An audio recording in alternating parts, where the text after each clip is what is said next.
L'inceste, selon notre dernier chiffre de 2020, concerne 10% des Français. C'est 2 à 3 enfants par classe. Ça concerne tout le monde.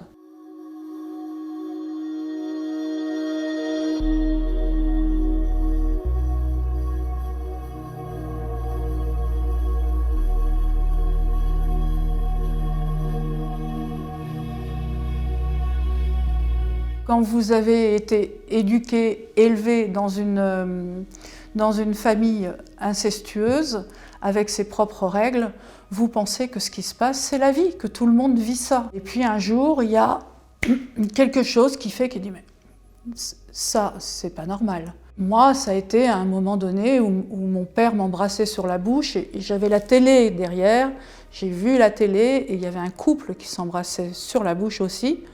Et là, j'ai réalisé, je me dis, mais c'est des adultes. Moi, je suis une enfant. J'avais 14 ans. Et à partir de ce moment-là, j'ai remis les choses en question. Mais avant, je ne savais pas que c'était anormal. Je pense que ma mère était au courant, mais j'en ai pas de preuves. Comme mon père m'a prostituée dans des réseaux auprès d'adultes, et que certains ont même été poursuivis. Bien sûr, beaucoup d'adultes étaient au courant. Je n'ai rien dit parce que je me sentais en danger. Quand un enfant va parler, on va lui dire de se taire. Pourquoi? Parce qu'il y a trop à perdre à révéler l'inceste. Tout le monde a un intérêt, en général, à ce que la famille reste dans une cohésion. C'est la même chose pour une institution. Ça a été la même chose dans l'Église, la même chose dans l'Éducation nationale. Quand une institution ou une entité est remise en cause, elle va d'abord se protéger. Et c'est pareil avec l'inceste, puisque la famille est une institution sur laquelle repose notre société.